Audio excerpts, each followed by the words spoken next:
Morning,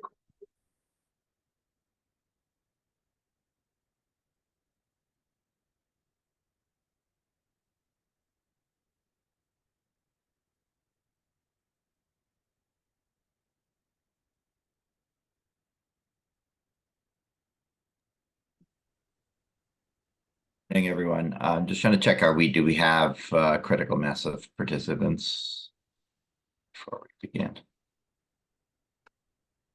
I think we have everyone we need on the DTC side, DTC and Gramercy. Okay.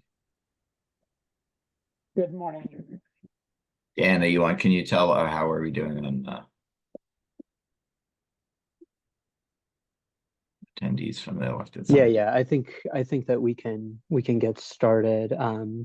Elizabeth Matamoros from the mayor's office told me that she's going to be signing on a little bit late. She had something that she had to do, but then can speak to some of the agenda items when she gets on. So yeah, I think we can kick it off.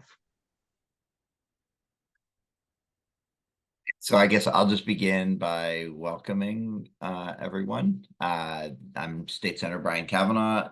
This is our second meeting of the Manhattan Detention Complex Construction and Demolition Working Group. It is co-convened by my office as well as the offices of Congressman Dan Goldman, Assemblymember Grace Lee, Borough President Mark Levine, Councilmember Chris Marte, Community Board 1.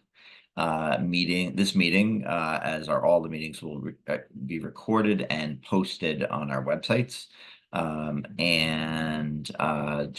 We did distribute an agenda in advance, but just briefly, a couple of preliminaries. I first would like to note and welcome two new members of this working group, Judge Randall Eng, and I believe all of you, we discussed this in advance of this meeting, but Judge Eng is of counsel at Mayor Swazi, English and Klein, and a member of the litigation department there, as well as he's the first Asian American in New York State's history to serve as presiding judge of the appellate division of the Second Department.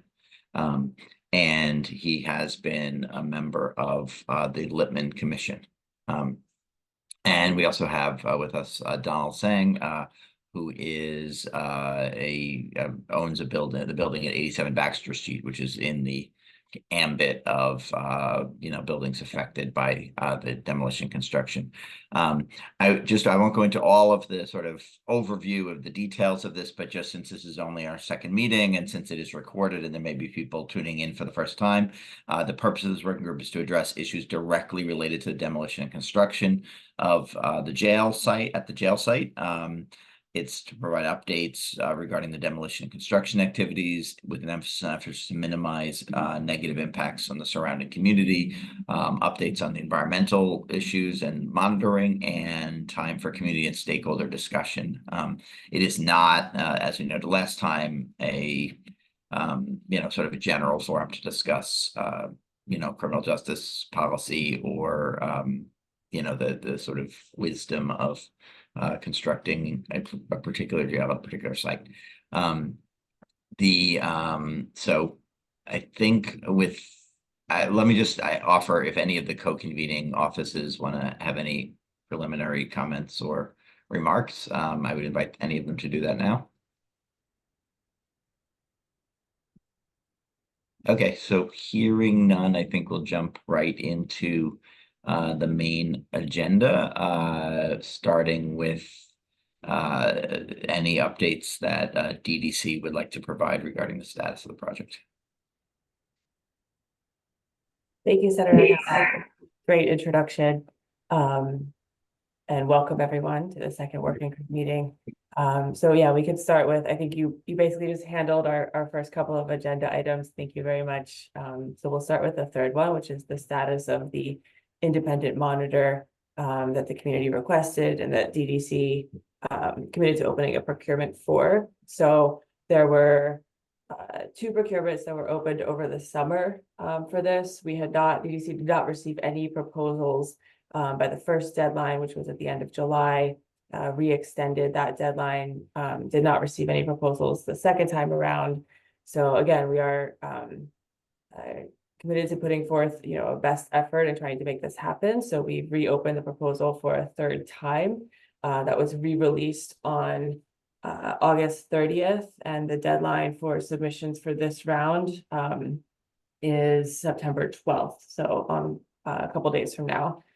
We also, DDC is in an effort to, really try to extend the outreach as much as possible, shared the solicitation with all of our local elected officials, who are welcomed to extend that or share that to any of the participating firms. And this was opened to 27 eligible firms, and this is going through the MWBE procurement process. So hopefully we will receive some eligible proposals by this third deadline, which is again on September 12th. And we look forward to providing everyone with an update when that happens. And with that, we can certainly take questions about this at the end, but I want to turn it over to, or we'll get started with dismantle project updates. Rich Peterson and Scott Krokoff from Gramercy Group are here to present this information, and then we'll do an open Q&A at the end. So Rich, if I can, I'd like to hand it off to you now. Hello, everybody. My name is Rich Peterson. I am with Gramercy Group. So far, the first few items on this milestone chart have been completed. We are currently on the North Tower dismantlement, which is the wall adjacent to the Chung Pak property to the north. That work will be ongoing through the end of this year. The commercial side parapet infill wall and waterproofing is currently being worked on. Our subcontractor is going to be replacing a section of the wall they just built, as it didn't meet our quality control standards. The residential side is going to begin shortly with regards to removing the last section of the North Tower gym wall, and that will be going on through the end of this year. South Tower dismantlement is underway. That will be done at the end of this year as well, with substantial completion for the project in the beginning of 25.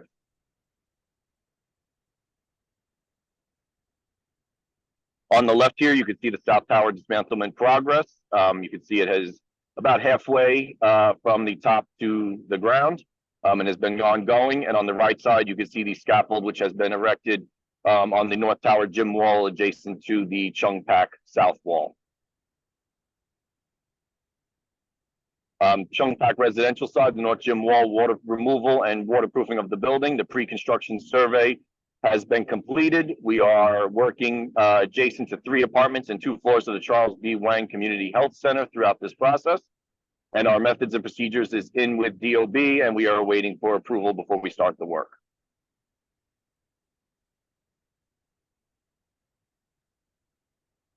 Our environmental monitoring plan, on the screen, you can see there on the right-hand side, blue indicates vibration monitoring for the Sallyport construction, which has been completed. The magenta are the vibration monitoring devices for the dismantlement procedures. And the triangles and green circles are our AQS monitors, which monitor to the air and noise surrounding. Sorry, are you sharing screen? I'm not seeing shared screen. Active level. Is that for everybody or just one person? I can see it on mine.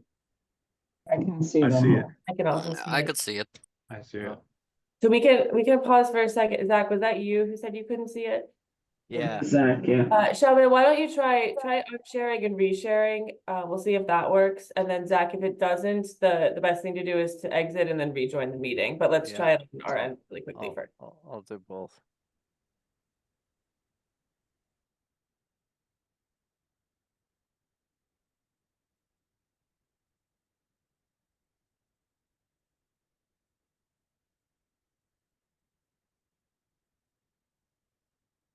Okay, I can see it again now. Zach, can you see it?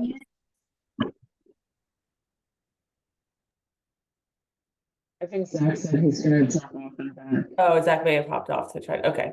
Can everybody else see it? Okay, Okay, it's up for me. Thanks. all right. Oh, great. And Zach, you can see it now? Yep. Great. All right. Thank you. Sorry, Rich, go ahead. No problem. I'm glad everyone got it now. So on the left side, basically what's explained there is that the monitors are set for warning thresholds to be sent out way below any permissible levels. So let's just say a rating of 1 is an action limit. We set the monitors, around half of that. so that we get a warning that something is increasing and we're able to address any issues that are developing. Next slide.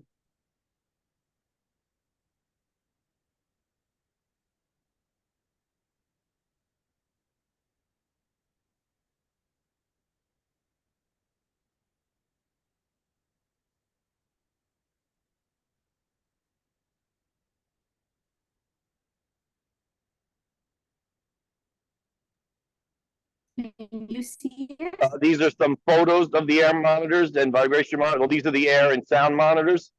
They are located on the left side. You can see it. It's actually within our site, right against the property line between us and Chung Pak and Baxter Street. And on the right-hand side, it is on Center Street at the northwest corner of the construction site. Rich, I just want to add on this side. So the monitors that we're showing here, these were the ones that were moved closer to the Chung Pak building at the community's request. So we've gotten a lot of questions both at the community board 1 meetings as well as at this working group meeting, and a request for Gramercy to kind of take another look and see if it was possible to move any of these a little bit closer. So it was both at request, but also, as the work has evolved, Gramercy just kind of took a moment to check the locations and see if they could move them closer for everybody's peace of mind. So that's also what we're showing here, is that these were the monitors that were relocated closer to the entrance of the Chung Pak building.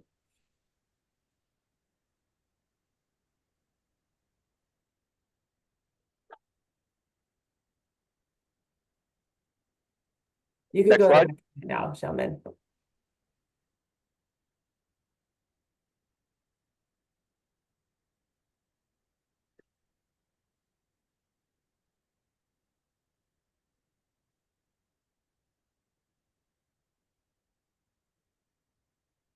Can you see next slide? Yes, now we can. Thanks. These are I'll hand this over to you, Lauren, just to explain the monitoring that goes out to the community.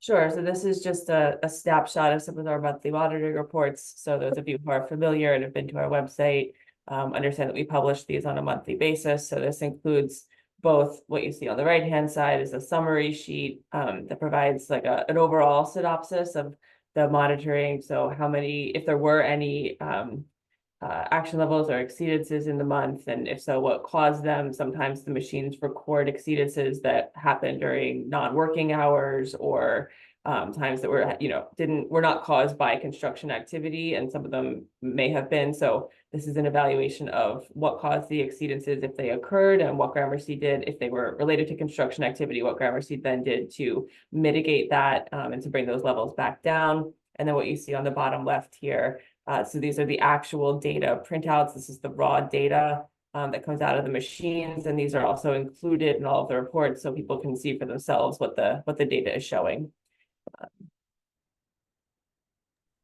Next slide.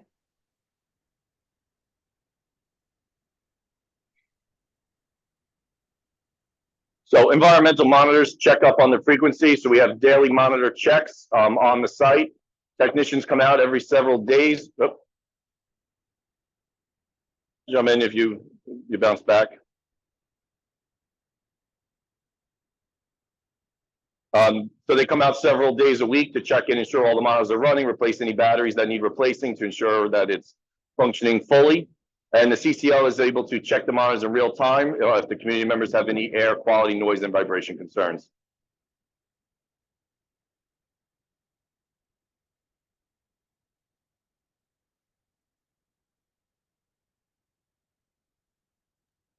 Can you go to the next slide, Sheldon?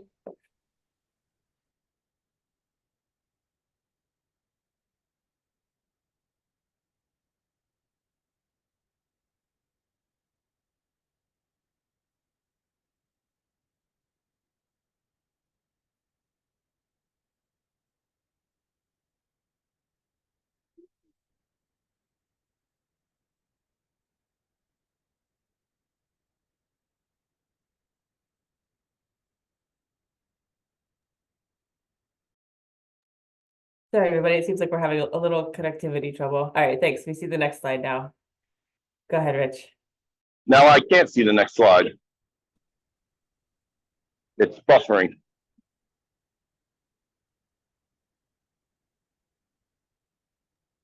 Okay, well, I could. Can you see the everybody- slide, Lauren? I'll chime in and help you, once I know what it is.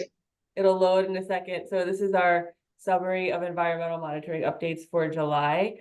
So during the month of July, the team experienced 0 instances where the dust concentration, this is for air monitoring, was above the threshold. So construction-related levels of PM10 did not surpass the daily permissible exposure limits as set by federal standards. For noise monitoring in July, there were 6 instances of noise level exceedances that were generated by construction activity. So all of these were associated with monitor number AQS 001. That monitor is within the 12th floor of the courthouse. And this was occurring during the removal of the bridge between the courthouse and the tower. And mitigation efforts were put into place by Gramercy, including installing additional foam boards, installing additional sound blankets. And then they also adjusted the location of the equipment that was performing the removals to bring those levels back down. During the month of July, there were also 0 exceedances of vibration resulting from construction activity. And we are currently, it's early in September now, so we're in the process right now of assessing all of the data from August, and we should have that report up online soon. Okay, next slide.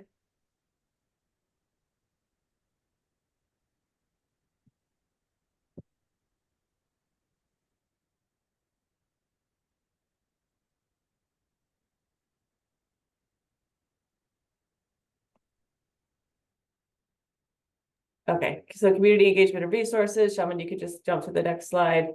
And I'm pretty sure I know what slide is coming. So essentially you'll see on the next slide, contact information for our CCL, Community Construction Liaison, Nikita. She has an office across from the construction site. We also, I think as everyone here knows, we issue the weekly look aheads, weekly bulletins, 72-hour advisories for impactful activities.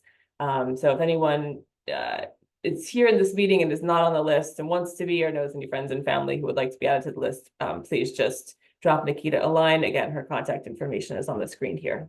And I think that probably brings us to the end. All right. Great, thank you. It might take a while to get to the next slide, so let's just open it up for questions.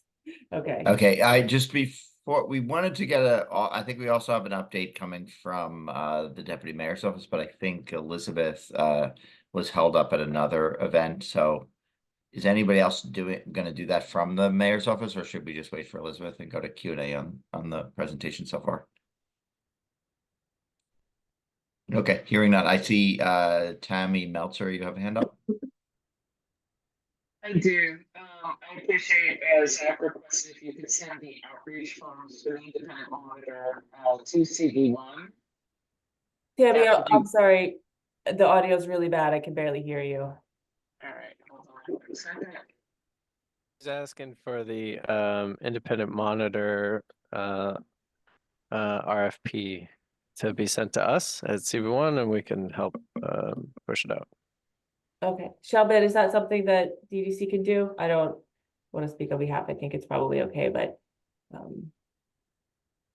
right, Lauren, is this better? Yes.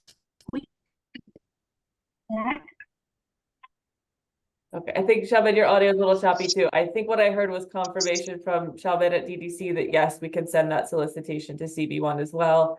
And Tammy, I think I heard you a little bit better. It was still a little bit quiet, but I got it. that's good. All right. So that's one. Thank you very much. Please share it with Zach, as Zach said. CB1 would be happy to send out for additional outreach. It is very concerning to us that there was no independent monitor brought on and there's been no applications, which makes me concerned about the parameters, whether they are feasible. I know that in the beginning, we had shared the independent monitor information, sort of structure and things like that, that we had with 250 Water Street with the team players on this call. So my question to you is, how does the contract for the independent monitor compare? I mean, if it's not a tenable contract, then I'm not surprised you're not getting anyone. So, you know, it seems really odd to me that there would be zero interest. So there's a flaw somewhere in the system. I'm not sure what that would be. Certainly, I'd like to hear more about all of the details included in that, because if it's a working group, then we should be able to discuss and be able to give feedback. Okay, this, the scope, that was put into the RFP itself was something that was developed, with DDC and in coordination with, our elected officials. So I think it has gone through some rounds of external review. It wasn't something that was done entirely by DDC. Shabbat, if you'd like to speak a little bit more to the process there, or Senator Kavanaugh, if you have anything you'd like to add to this. Yeah, just I will say that we, you know, we This is did Shab- have an opportunity to review the initial draft from DDC and made some suggestions before it went out. Obviously we have, you know, we can't play a formal role in the procurement itself. But Tammy, actually, I'm surprised that you haven't seen it at this point, because of course it went out to the, you know, went out for a bid. So, you know, it hasn't, I think there was some concern about sharing it in advance of it being released, but since it's been released publicly, it should be, you know, to potential bidders, it should be available to anyone, I think, at this point. So I mean, we should get that to Community Board 1 right away, and if you have any concerns then- based on there is some, from the folks in DDC, there is some issue with who is eligible to bid, right? There has to be, you have to be registered in certain systems, is that right? Yes. That is correct. All vendors need to city certified vendors, and they need to have active passport. Xiaomin, can you, if you're wearing headphones, can you turn them off? Because that could be the issue. Yeah, it's very difficult to hear you. Okay, let me try. And I heard one part of what she said, and Brian, you alluded that there is a limit to they have to be in the city system, which I'm not sure which city system you're referring to, obviously, when your earbuds get fixed. But so you're asking somebody to, it seems that we have a problem in the system. So I'm hoping that RFPs can be amended, as I have seen RFPs throughout the city be amended from time to time to time, so we can actually get somebody on board. It is really, there has to be a flaw in the RFP to get 0 applications. So if the flaw is, it is limited by either funding, or it is limited by who's eligible to participate, yes, you can easily say, I put out an RFP and we got no one who is interested. Well, maybe they're not interested because there's nobody in the pool who can do it. It just, there needs to be some reworking of this and looking at this to be able to have it actually be functional. And I'm not throwing shade down DDC. I'm just saying clearly third round out, there's a problem, and doing the same thing time over time isn't helping. So I call upon all of our electeds to work together with the community and DDC to kind of take a look and see where that RFP could be improved. And I'll leave that, my comments about everything else for sound and everything, until after Ed and Jan and Alice go, because I know they all have things to say. And Alice, I'm sure, can help opine on the independent monitor. Yeah, thanks. If I can just jump in, because I have been in touch with Laura Dodge from Excel. I in fact had been asked by your office, I think, Brian, Senator, to do that. But in any case, she had written me, and I'm just sending you all the email and with the follow-up. She was the person who we work with 250 Water Street. She had explained that she had never received a proposal when I called her and followed up with her. So I'm a little confused. I think, you know, of course, Tammy's 100% right. How could there be 27 firms that don't seem to need the job? Seems a little hard to believe, but she was very eager to follow up. She was very interested in the job. So was she rejected, or did she never respond? Alice, know we that- want to explain it to you. We did an outreach to Excel, their own system. However, their passport system is in draft status since 2022. So it means their application is not complete. So they only fill out very basic information. So they still need to work with MAS to complete their passport system. Okay, I don't Yeah, represent the But Alice, I 48K. know that there was direct outreach done to Excel. There was conversations that were had between DDC and Excel. They definitely received the proposal. They were invited to join and to submit. We did not receive a proposal from them, either from the first deadline or the second time that we extended it. They received it again on this third time that the solicitation went out. That's, So they Lauren, only that's not- received that's it not- on. That's excuse me, not they what only. Chairman's Can I saying. just finish? So they only received it on the one that went out on August 30th, but the first two, No, they definitely received it on the first two, Alice, and there were there was outreach Well, done specifically to Excel as okay. well as to the other firms. all right, I have an email here saying she doesn't. I think you should follow up in any way. Whatever's missing from the application, I guess will be filled. We can call her, but I know she was very interested. That's all I can say. She did a terrific job at 250, as we all know. So, you know, I think another follow-up might be necessary. I'll send you the email and that's Yeah, if you it. can Thank send me you. that email, that would be great. Sure. Thank you. Yep. And just to, so I should just say, for the record here, we obviously can't, this is not the group that selects a contractor, so we cannot weigh in on the choice of a contractor on this. But, given that course. the first two solicitations got no responses and we're aware of at least one firm that is interested, I think we'd like to make sure that that firm and any other firm that might be in a similar situation has an opportunity. We understand this process, this completion of this application the completion of the pass. I confess I don't know the technical details of this, but there's a sort of status that they need to obtain within the system in order to bid on the contract. I think there may have been that we have the impression that may have prevented them from actually getting the solicitation of the request for proposals in the normal way. But in any case, is that something that could be remedied? I mean, the current deadline is 2 days from now.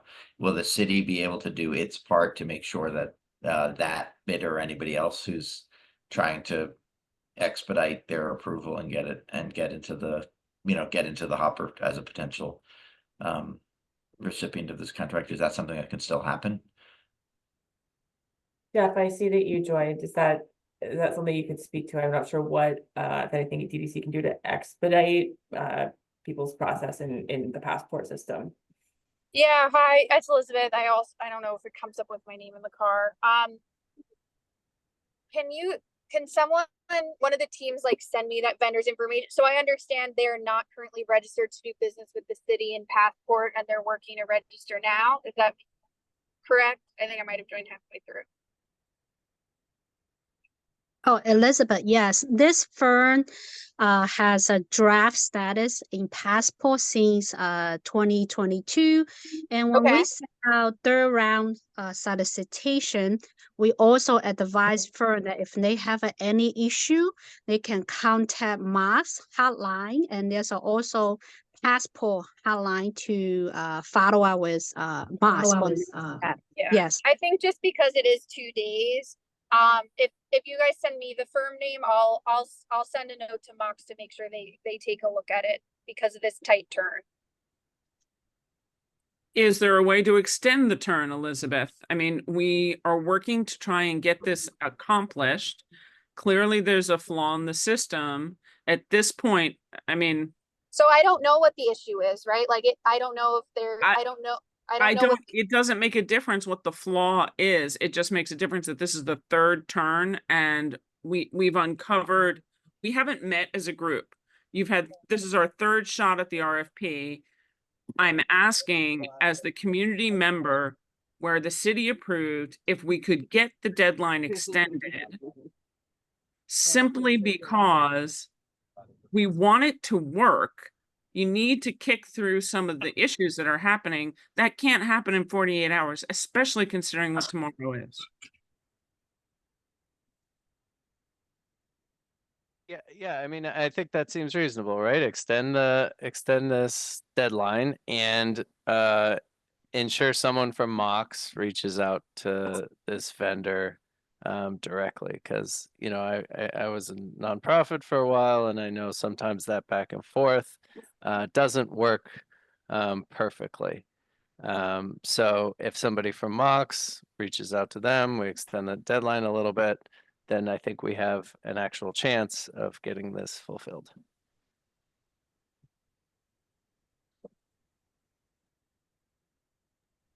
All right, I think there's gonna have to be some internal discussion between the mayor's office and DDC, but we will review it like right after this call, and we will get back to you guys as soon as we have an update. And at the I very mean, least, just, confirming I just that want to jump in here Mox for really will quickly. reach us or reach out. yeah, can we have, sorry, I spoke assembly member? to, yeah, I just had an email recently with Laura Dodge and Senator Kavanaugh, and she did confirm that she received the RFP and that they would be submitting a proposal by September 12th.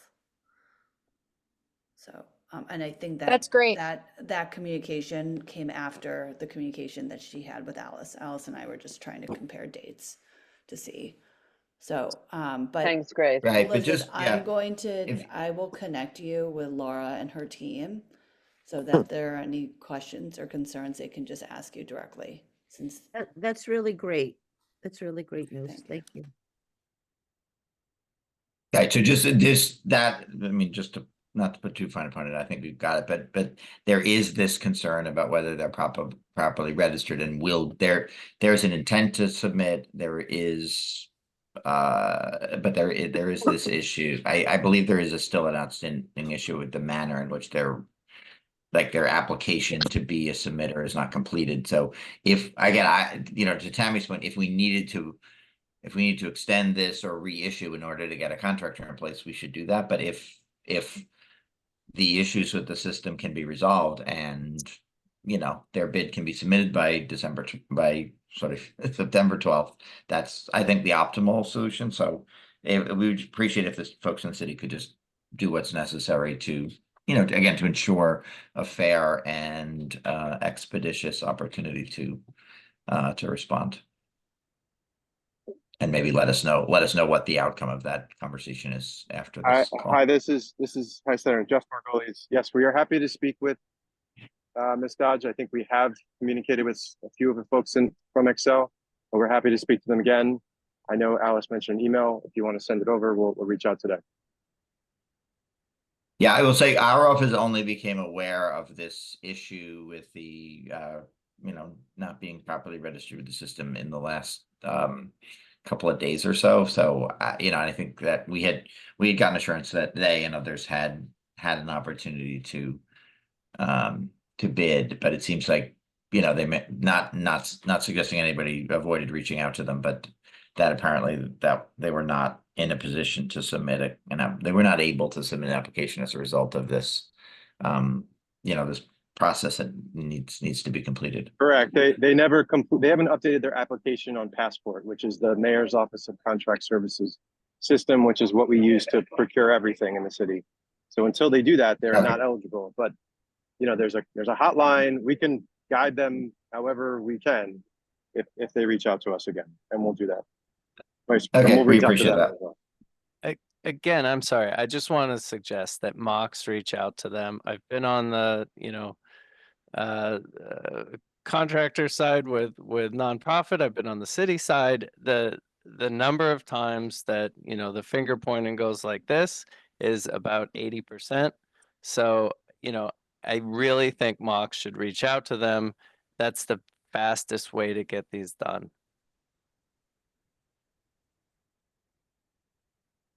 No problem. We can figure out how to reach out to them with Mox. Okay, good. All right, so I think we've covered several commentators on that. I think Ed, you were next on the list among the people raising hands. Hi, Brian. How are you? Good. How are you? Good. Well, no, not good. Let me give you a quick rundown of what's been going on. It's been an especially awful month. The the rosy picture that was painted at the beginning of this is woefully inaccurate. Let's focus on the noise. First of all, the month of August was especially awful.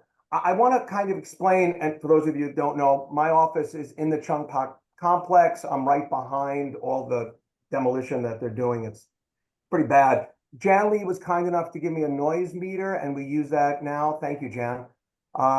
So for the month of August, there were significant periods where the noise was reaching into the high 60s and the 70s on a constant basis throughout the day. Now, what I mean that is that it starts at 9:30-ish in the morning, and it continues fully till 4-ish in the afternoon.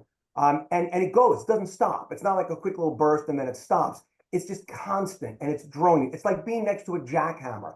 It is, I'm sorry to say this, but torture. And I want you to try to imagine that. Stand next to a jackhammer for 7 hours, for 6 hours, and then try to do some work. This is what I'm dealing with. It's been horrible.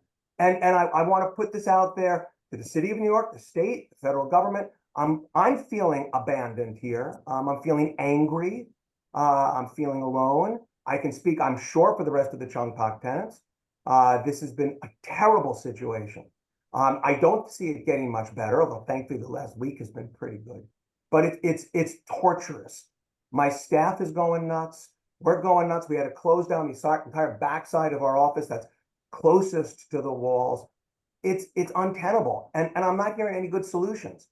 At the very least, can these demolition folks give us just sort of schedule, say from 12 to 1, you're going to torture us, and then from 2 to 3, you're going to torture us? And there's got to be a better solution than that. There just has to be. And I'm sorry, but these noise monitors, these vibration monitors, that's just nonsense. I've got the videos of it. It's horrific. So I'm going to invite everyone to come sit in my office the next time they decide to do this noise and just listen and try to work during the whole day when you're getting this horrid banging, grinding noise. It's untenable. And I'm sorry to say this, but it's just awful. And there's lots of other concerns that I've got, but I'll leave it at that because that's, I think, this month's problem. We'll see what next month's problems are going to be.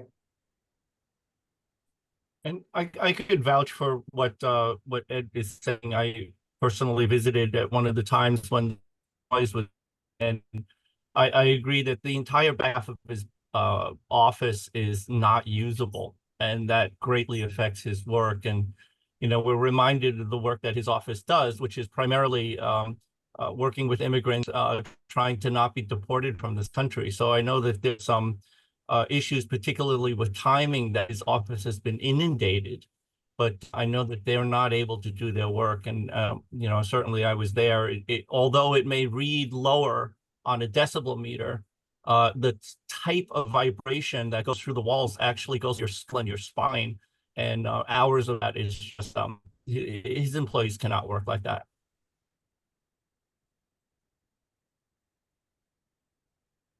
Yeah, I want to acknowledge what you guys are saying, and Edward, you definitely have our empathy. I know that must be really uncomfortable and just difficult to deal with, especially when you're trying to focus on work. So I don't think, we've had a lot of back and forth. I know we've had our team over there visiting your office, checking the noise levels, being there in person, investigating. Lauren, with all due respect, what we were expecting to hear on this call based on the replies from Nikita are solutions. Because we were told it would come up in discussion, and the email said we would be discussing. So I don't think any of us here don't feel empathy for Ed and the people who are there. I think that's a given. All of us are human, but what we're looking for is answers. Tammy, for DDC, we have been trying like take down the wall like one day and then build wall next 2 to 3 days. So there's a break. And also we have been reaching out to Chompa and see if there's a coordination between a lawyer's office before they open the office, like if we could do work between 7 to 9 a.m., but we were denied by access. So we try our best to coordinate this. Well, I know it's very uncomfortable, but we try our best. Yeah, the team has been actively Can looking at you just solutions and for clarify the ways to access kind of, issue? oh, sorry, so go ahead, Kevin. Can you clarify the access issue that was just mentioned? Chairman, we Senator, couldn't hear can you you, say it what you again? said about you were denied Yes. access. Yes, we were tried. So during the previous June War demo, we tried to coordinate with Chompa like previously. Like we could do war demo between 7 to 9 a.m. For the infill war this time, we reach out to Chompa and see if we could do before the commercial tenant open their office, but we were denied access. So that's why we only can do after 9 a.m. But we are not like want to do days continuously. We try to take that one section wall, stop for 2 or 3 days, and then drill the wall again. So there's a intersections right in the middle. But I do just want to underscore, the access issue. It would not completely solve this the situation. It would allow the team to do some work before Edward's office opens and mitigate some of those impacts and maybe finish a little bit earlier, but some work would still need to continue during business hours. And unfortunately, the nature of this work, we are taking down and dismantling part of a wall and building another wall. It does generate noise and vibrations. There's no way for Gramercy to proceed with the necessary work that they have to do without any impacts. Lauren, So Jen, Lauren, right, let me finish. no one is Guys, saying- Jan, let her finish and then you'll have your time. Just let her finish first. The team has been exploring as much mitigation as they possibly can do to work around this. We do recognize the impacts. We're not sweeping this under the rug or blowing it over. Gramercy has been looking for ways that they can mitigate the impacts. As Shelman said, some of this comes down to the methods in which they're doing it, dismantling part of the wall, then rebuilding part of it, trying to build in breaks where we can. But there's not a way that we can completely eliminate any impact. Sorry, Jan, go ahead. No, I think it's slightly insulting to insinuate that we're expecting a silent demolition. So no one is saying that. He was very clear, and no one who is responding has said anything about what he said. He wants a schedule where he can plan. I think that's very reasonable for anyone whose business it is to do conferences. So if he knows in advance that you're going to be working hours on the wall, he can adjust his schedule. And being that I was in the space, they can move people around to a conference room away from that wall during those spaces. Will anyone here commit to at least giving the man a schedule in advance of when you're going to be working? Everyone who works on a job site knows that there's a schedule coming. So I'd appreciate it if you answer his question. He was very reasonable. He didn't expect silence. Mm-hmm. Yes, I mean, the work takes place during the working hours, which are from 7 a.m. until I think it's 5 p.m. There are scheduled union breaks that do occur. I think we've already shared this over email. There's a morning coffee break, and then there's a noontime lunch break that's a half an hour. Beyond that, we can't commit to taking extra breaks. So if there's changes to this schedule, we will certainly let Mr. Cuccia know, but this is information that we have shared previously. Lauren, I specifically asked in those emails, and Nikita said it would be discussed.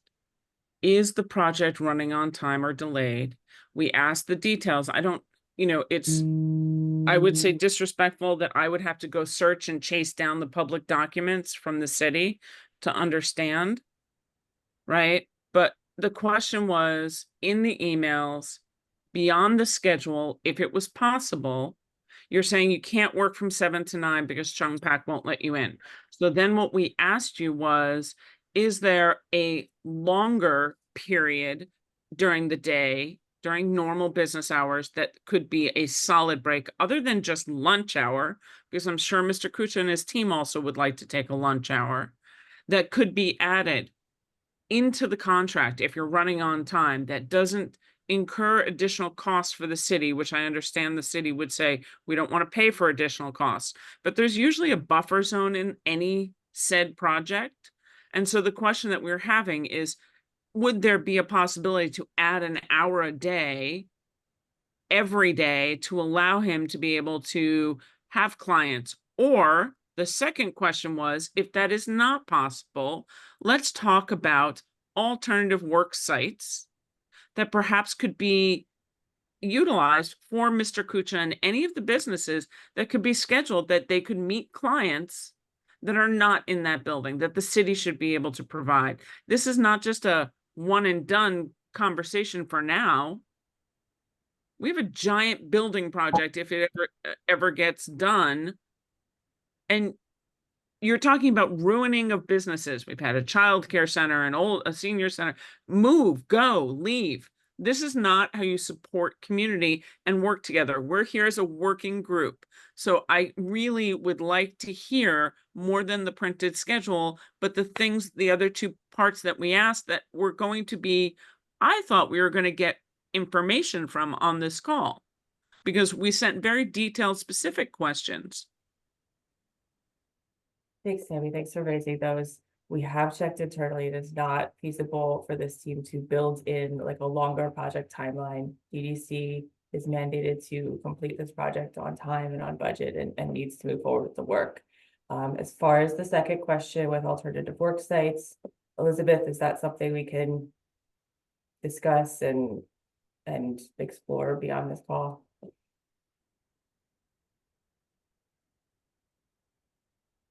Elizabeth Bain had to drop off.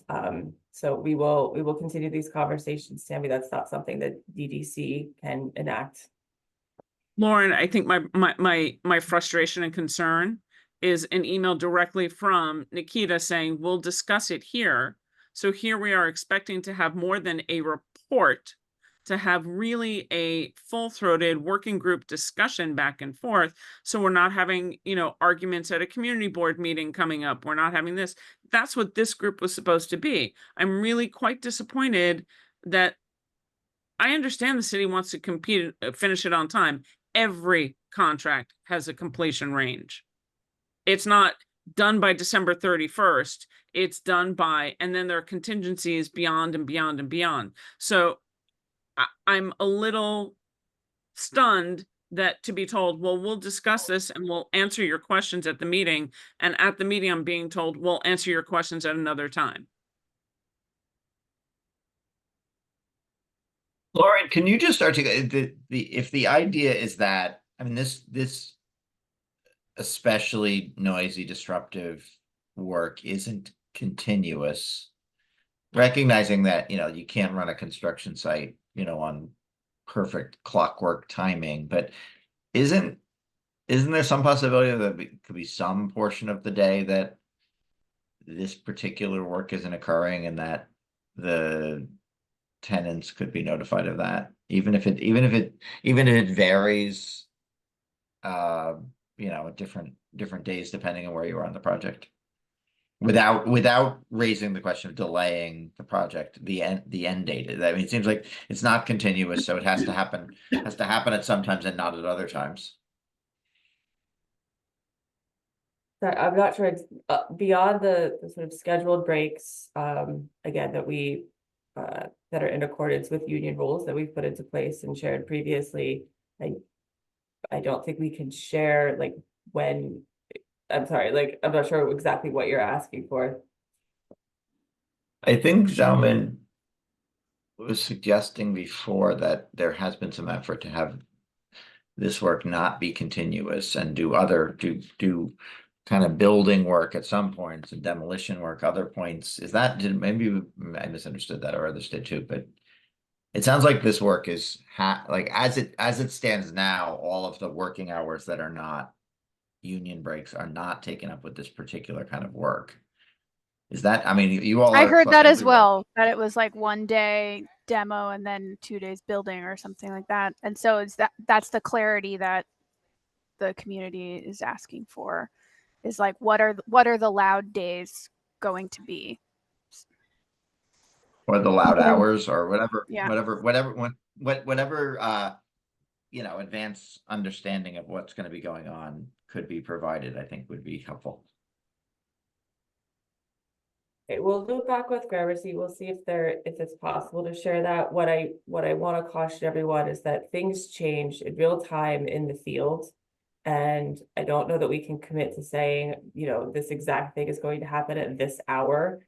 We need to allow the construction team the flexibility to complete their work as needed based on changing site conditions in the field. So again, while we're doing our best to provide mitigation and, you know, to be conscious of the impacts that are happening to the tenants, I don't want to put forward something that's gonna, you know, get in the way of the team being able to effectively complete their work.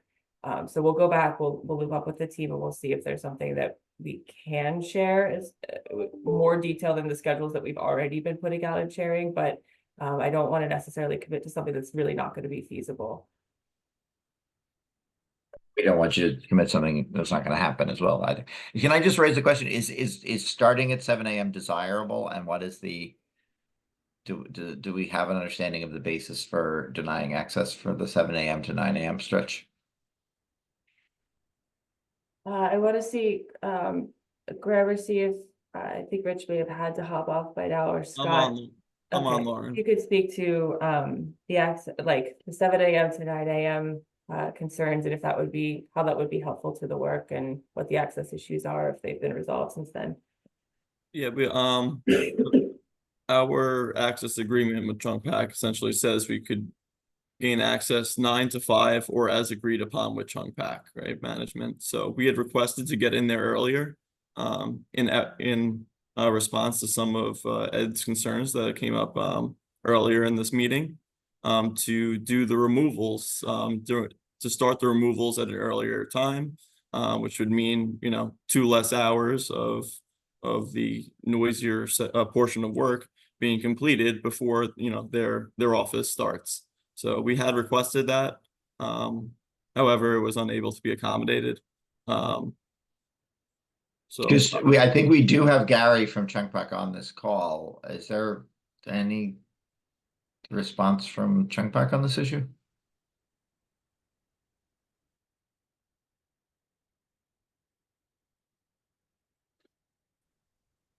Yes. Hello. Can you hear me? Yeah. Yes. Unfortunately, we don't have the staffing to accommodate the 7 a.m. Hours. So that's the reason why we just simply have to abide by what's available as far as staffing is concerned. With the implication of 2 hours, you would, by starting work at 7 a.m., there would be 2 hours of kind of more peaceful use of the building each day on average. I mean, that seems like quite a benefit. Is there any way to address, like, recognizing, you know, you have a building to run, but is there any way to try to address that, additional resources or some other? Unfortunately, we only have. It sounds like something your tenants might be very grateful for. Yeah. But maybe not the residential tenants. Yeah. No, that's what I was. That was the other question. Is 7 a.m. desirable overall? Obviously, it would be desirable for people who want to work 9 to 5, but yeah. I mean, I guess we can sort of accommodate if we can somehow get some type of understanding of how our labor will be, you know, yeah, the residential tower, and also about the staffing problem.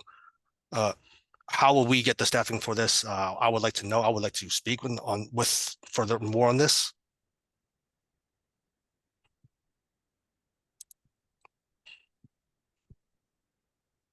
What level of staffing do you need, Gary, to provide access? Yes. So right now, what we have is, you know, a series of a building superintendent for the residential side, and we have perhaps a porter. You know, they already have job responsibilities. For them to just, you know, open up at 7 a.m., they're not even there yet at the time. They start typically around 9 o'clock on their shift. If we were to consider this, how would we get the labor to perhaps go off their hours. I would like to ask Gramercy on that. I'd like to also add, because it is a residential building, we have a lot of seniors who get up later. They don't get up at 7. Yeah. So that's the question I started with. It may be that this would be beneficial for some folks, but it's not worth doing if we're just going to transfer like suffering from one group to another. Yeah. And also on a given day, I can tell you from what I've seen thus far, while the wall was being demolished and reconstructed, that's an all day thing. It's not just 2 hours and they just leave. You know, even if it's 7 or 9, they just can continue, you know, as much as the day allows, and then they will just call for the day. You know, so even if we allow 7 to 9, does that mean that they're going to stop work at 9 o'clock? No. Is that what's going to happen, Scott? No, and that's what I was also clarifying that earlier, Gary. It might allow the team to start some of the work a little bit sooner in the day and finish things overall quicker, but it's not going to eliminate the impacts that are occurring from 9 to 5. So I guess the primary issue is just the labor that we don't have, and also, of course, the elderly residents that also live in the building. You know, really.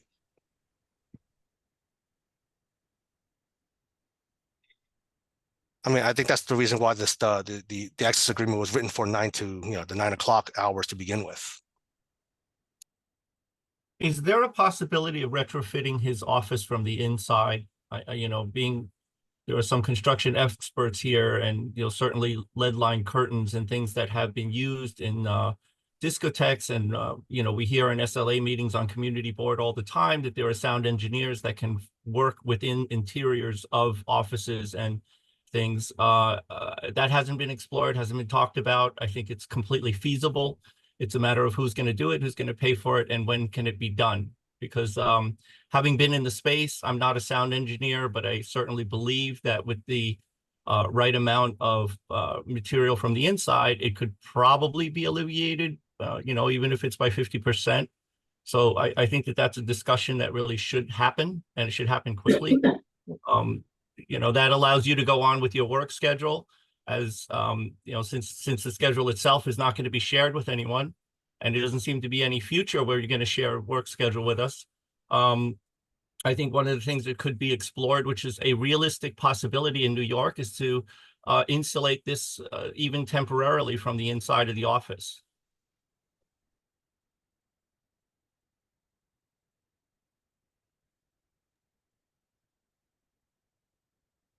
And so is there additional noise mitigation that could be considered? So again, I think Scott, the Gramercy team have put noise mitigation in place where it's feasible for them to do so. As far as retrofitting the office, I think that's something we'd have to go back and discuss with the city.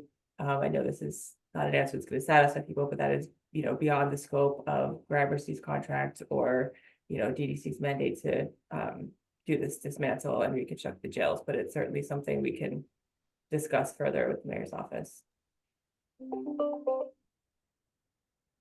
And expense, but we're not talking about $500,000.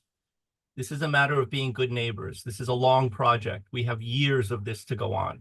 I think it's a good faith effort by both the city and Gramercy to work with us. I think that these are attainable retrofits.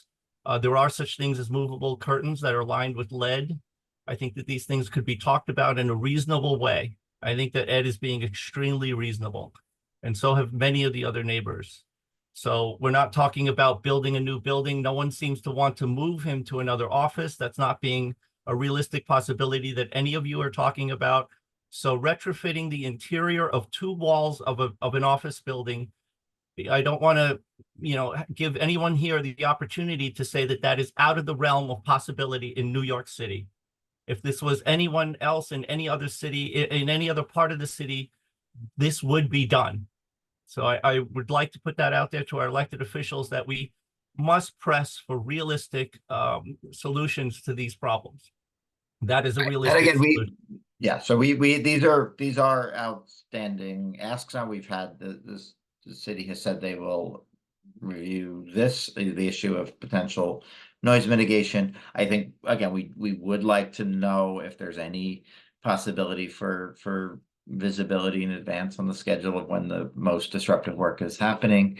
And, the city said they would take a look at whether there's any possibility to make space available for meetings or other purposes as well. Is that, I mean, if anybody from the city wants to disagree with that summary, this would be the moment. Yeah, I think that was a helpful summary. Thank you, Senator Kavanaugh. Okay. All right, so Wayne has been waiting patiently for a bit. All right, thanks, Senator. Wayne Ho, Chinese American Planning Council. We run the daycare in the Chung Pak building. So first, I do want to thank the city folks who met with us after the last meeting, where I think ourselves, as well as Charles B. Wang, raised concerns about safety for our staff, as well as just having patients for the clinic. And I don't want to speak for the clinic, but also our daycare kids not coming as much, and our enrollment is down, and we are reimbursed based on enrollment. So I do appreciate that the city folks met with my team as well as the Charles B. Wang team. Unfortunately, there was no money put on the table, although our enrollment continues to be down. So I do want to revisit the money issue, because that's what pays for rent, that's what pays for our staff, that's what pays for programming. Secondly is we just started a new year of services there, and already we see enrollment down. And we also have parents now asking how safe is the site, because now that the buildings are gone and things are exposed, it's not just about noise of the construction, but they're asking us about air quality, they're asking us about dust, they're asking us about where the kids' playgrounds can go, and they have a lot of concerns. And we've already had a few parents talk about trying to move their kids to other program sites. So while I do want to revisit the funding issue, I want to get back to the safety issue around air quality, dust mitigation. What are you doing, not just for the oldest of our community, which is obviously the residents of Everlasting Pine, but what are you doing for the youngest residents of our community, which is both our daycare kids, and then now that the Charles B. Wang Pediatric Clinic is back in there, that they're seeing young people too. Thank you, Wayne. As far as I can't speak to the funding issue question, but thank you for raising that. I'll leave it to some of my colleagues on the call to address that. As far as the safety issue, again, we showed some slides tonight of the air quality monitoring that we have active. That is active during all times that construction work is taking place. We publish those reports online. If you haven't seen them or had access to them, please get in touch with us. I can reach out after this meeting and we can make sure you have direct links to where we've been publishing those reports. That includes all of the raw data that is coming out of the monitoring machines themselves. And as we were reporting this meeting, we have not been having any exceedances in the air quality monitoring. So we are actively making sure that air quality is remaining within safe limits as set by city, state, and federal regulations. And these reports are public. They're publicly available on our website. So these are things that you could also send to and share with any concerned parents who are wondering about air quality issues. I think it's worth just to jump in here, but I think it's just credit where credit's due. At the last, the first iteration of this meeting, we asked specifically for those air monitors to be moved closer to the entrances to the building, and so that we would actually be getting, the air monitoring that is particularly affecting, people coming and going from the building. And the city did, and the contractors managed to accomplish that in the interim. So we just want a moment to express some appreciation for some responsiveness there. Yeah, and Elizabeth, I think your team was reviewing the safety levels just to make sure that they were appropriate for sensitive receptors. Can you speak to that? Yeah, Was so that we was did. on the other call. Not Yeah. everyone heard. No, and I know that there have been other projects in the community adjacent to schools and other sensitive receptors, and we did confirm that we do have our is our notification level or our action level, Lauren, that does match that lower sensitive receptor threshold, which we believe is appropriate for all the higher risk populations in the building, including the seniors, those in the clinic, and at the daycare. And to the senator's point, we did with with the urging of this group and the community, take a hard look at where those air monitors are, so that they have been moved to the close to the entrances where they previously were across the street. So they are measuring that air quality continuously throughout the workday. And you can share that with the parents, certainly. And then project team, Wayne did put a question in the chat if the reports are also are like in layperson language, or are they technical reports? Can you speak to that? And if they are available in languages other than English, especially Chinese? Yeah, thanks, Elizabeth. So the reports are in layperson language to the extent that we can, and that's thank you for asking that, because that is part of why we do these reports on a monthly basis, and are generating these more quickly. We take all of the data at the end of the month. The back half of the report is a publication of the raw data that's coming straight from the monitors. The first few pages that we provide as summary pages that's the work of our team going in, looking at all of the data and trying to translate this back out in layperson language and summarize it in simple terms that pretty much anyone can understand without a technical background. It's also giving Gramercy the opportunity to provide a narrative about, if there was an alert or an exceedance in any of the data, provide an explanation for that, right? Like, what caused it? What did they do to investigate? Was it caused by construction activity, or did it happen, during off hours or something else that's not of a concern? And then if it was an exceedance caused by construction activity, what did they do? What steps did they put into place to mitigate and to bring those levels back down? So that's, it's twofold. It's both all the raw data, but then also summary pages up front that make this a little bit simpler. And we can certainly provide you with copies of the reports translated into Chinese if that's something that you want to be distributing to your clientele. That's fine. Yeah, we have like, the project info one pager with how to register, is that and that we have in a couple languages. Maybe we get that over to Wayne so he can share with parents, and they can get information in real time as well. Yeah, we can do that. And we have, I know we published our fact sheets that explain an overview of all the environmental monitoring, what we're monitoring for, what applicable regulations are in place, what the oversight is on all of this. That's been translated into Chinese. And when we do our Chinatown stakeholders working groups, those slides are always translated into Chinese as well. But moving forward, we can look into translating the full reports into Chinese. It just, it adds a couple more steps in the process, but we can do that if that's the request. Thanks, Elizabeth. Thank you, Wayne, for your questions.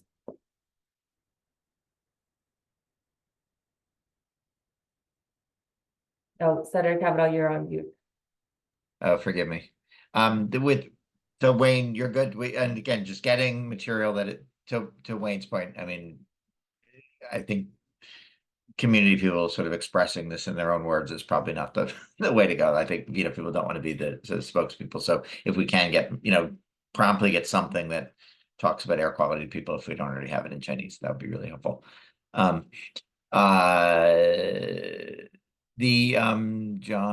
Alpert, you've had your hand up.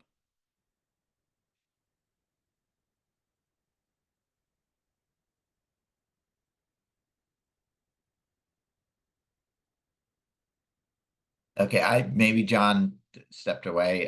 Connor from Councilmember Marte's office. Sure. Hi. Yeah, thanks I just wanted to quickly ask, because I know we were talking about the impacts to Chung Pak and the building. I just wanted to know if part of that could be like a tenant protection plan as related to the DOB filings, just because if it's a neighboring building, if that's something that was required by DOB as part of this work, and if that's something that is easily, I know it's probably available somewhere online, but if that's easily shared with this group, just to see what exactly is required as part of that TPP. Thanks, Connor, for the question. So it's been our standard policy since we started this that any official project documents do need to be requested through the FOIL system. Sorry for the extra step. We're not trying to make this more difficult for folks, but it's a the legal team needs this for record keeping. So if you could submit a FOIL request for that, we will, and let us know, just email our team as soon as you do so, and then we can keep an eye on it and try to help expedite that through the system and get you the response as quickly as possible. Okay, can you confirm if there is a tenant protection plan, a DOB tenant protection plan in place? Scott, I defer to you if you can clarify. Yeah, for the infill wall work for Chung Pak related to just that permit, there was a TPP and was posted within the commercial building near all the elevators and near where the egress hallway that the work was happening in as required by DOB. So it was posted within the Chung Pak building and should still be posted. And you could access it by following the directions right on the TPP that's posted within the building. Okay, and do you Can have I just put, Thanks, Scott. Yeah. I didn't do we realize that. really need to go through FOIL to get this out to No, people? sorry. No, I know It's already been what's the posted job number publicly, for that? then if it's already been posted publicly, then we can share that. Sorry, my Okay. mistake. Okay. Thank you. If you give me a minute, Scott, I do you have the could job put number for that one? I could I'll post it in the I'll type it in the chat for everyone. Thank you. Thanks. That's it.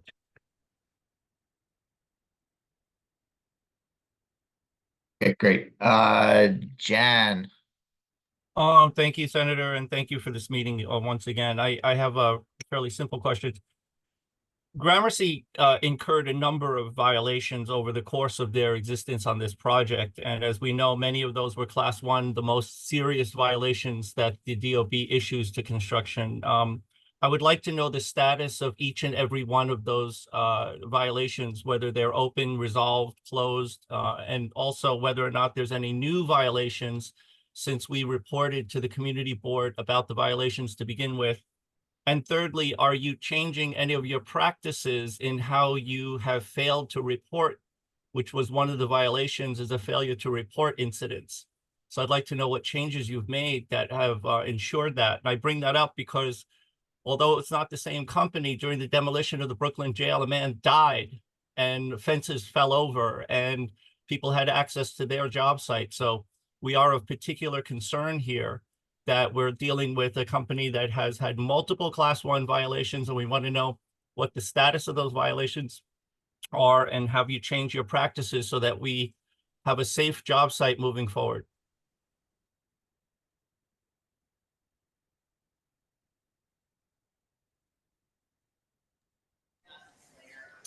So I will let folks speak to the current violations, which I believe should be up to date on the DOB website. But as it relates to the tragic accident at the Brooklyn site, just so you know, after that accident, I know that Commissioner Foley did a full safety audit at all of the DDC projects, especially these jail projects, to make sure that we were operating safe work sites. And that is definitely something that we hope to never repeat. I'm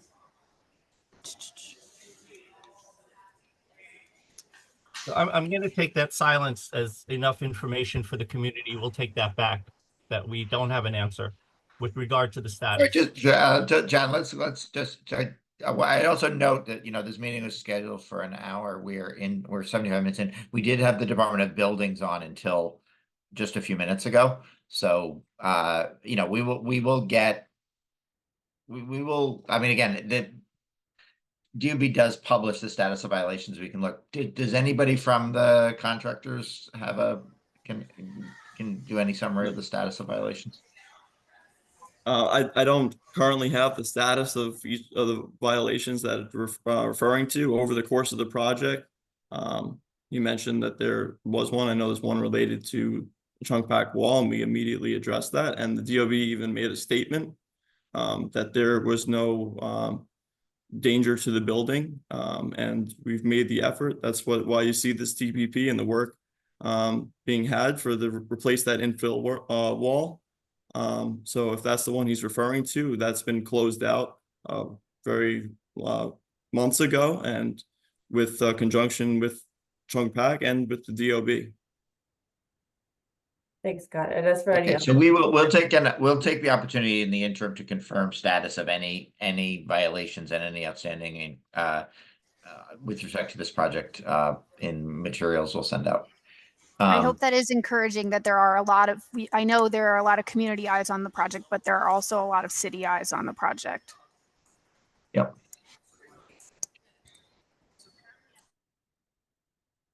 I don't see any further hands, and we are well over time. I appreciate. Oh, I have Tammy who's been. Sorry, I who's put actually my gonna- comments in the chat because Yeah, Brian, go ahead. I'm very frustrated with the idea that I thought coming to this working group with the questions that have been raised about the impacts in the community, that we would have more answers today. I do feel that we got a couple things, maybe clarified, and I'm feeling hopeful about the independent monitor progress going forward. But the mitigation efforts and the impacts, I really thought that we were going to have more of a robust dialogue, and because we were told, wait for the working group when we posted emails and questions and told, wait for the working group. So I waited for the working group under a positive outlook that we would have more. So to be told, no, I understand that 7 to 9 doesn't work for the Chungpok seniors. So then I come back to, is it possible with the current contract to have an hour a day, 3 to 5 days a week? Where is it possible? There has to be some place, because every project has a buffer zone. Where is the buffer zone? Where are we? I'm not hearing that. And I understand Lauren doesn't necessarily want to tell us that, but the impacts to the community once we leave this room have not been dealt with. There's no alternative sites for somebody to have one-on-one meetings. Are there any grants? And this goes back to the mayor's office. Are there grants or funding for the childcare centers who are losing money because there's no place for them to move to necessarily, but they're losing because people don't want to be on top of a construction site with great impacts. So I had hoped that there would be a larger discussion on this here and that answers would be coming to us. I'm a little disappointed that they did not. And so I don't think we're going to stop asking. And I don't think it's a good look that when we come out of this meeting, we've gotten some, but when told, wait for the meeting, we're actually then told nothing. And if the answer is no, we can't get anything, then I think that needs to be in writing. And I don't mean to be Debbie Downer, because I'm very grateful about the independent monitor and where we're going on that. So that's a really great. Yeah, and we have moved a lot on the, the air quality and the environmental oversight. So I do appreciate you acknowledging that. I don't totally understand what you were asking about the buffer zone. Was that the timing? Were you referring to time for the buffer zone? Okay. Yeah. I think that's definitely something that the team is going to take a look at, about what I think hopefully what comes out of this meeting is better information exchange and information share. And so what, like clarity we're able to provide about the project schedule to inform business decisions for the tenants. So I'm hopeful I'm that also asking about alternative work sites, because if we can't get a schedule published and we can't get the times modified to provide, healthy, noise-free time, then Tammy, just for what it's worth, the city has recognizing that it would be preferable if these issues were resolved in the, between the beginning and end of this meeting. But the city has committed to look at each of those 3 items and get back to us. And we would like to, mitigation, specific times, and possible making some space available for some of these activities. And so, the answers in that don't have to wait till the next meeting. We'll do an update. After the last meeting, the city did reach out promptly, and we arranged meetings with Charles B. Wang and the daycare, and also moved by the end of the last meeting, there was frustration that city couldn't commit to moving the air monitors, and then subsequently they were moved. So this process is a work, it's a work in progress itself. But, again, I'm going to, just because we are, 81 minutes into a 60-minute meeting, and, all of us have. I'm happy to hear that positive summary, Senator Kavanaugh. Okay, I try. Yeah, let's leave on a positive note, but with plenty of homework. Right, we will try to get answers. We'll try to get information out to folks in the interim that is responsive to some things. I saw Connor posted the something about the tenant protection plan, but we'll make sure people have direct access to that. Yeah, That sounds like a useful document. I can Alice, did you have a follow up last over word? email. I just have a question. It's the same one I put in the chat to you. I just think it would be helpful if we could just schedule what's next. I have no sense of what is beyond the demolition and the conversation we're having today about the specifics of all that and the environmental monitor. What is happening next in terms of construction, design? Do we have, and where is that taking place, those meetings? At some point, maybe not this minute, we could circulate something that gives us some indication of where we're at on that side of the, Okay. Manhattan Detention Center's Put work. that on the agenda for the next meeting about the timeline for what's next. Well, could you give it to us before the next meeting, just to look at the timeline so we can all schedule the next meeting? And is it only one meeting and it's only going to be the Manhattan, this particular group? There's no other group that meets anymore? I just want to be clear on that. Is this the only group that's meeting on the Manhattan Detention Center from here on in? There used to be a Borough Based Jail group. We still meet with CB1. Community board, yeah. Okay, so just those two. All right, well, if somebody could circulate those meeting times and sort of make sure on the agenda we get updated on where we are with the RFP The full and scope of all the of project. that. Absolutely. Yeah, that'd be swell. Thanks. Great. Okay, on that note, again, appreciation for everybody's time, a little bit of frustration shared here, but yeah, I think appreciate everybody taking the time and, fielding questions, and also the community bringing all the concerns. And hopefully we will make progress going forward. But thank you, everybody. Thank you, Thanks all. everybody.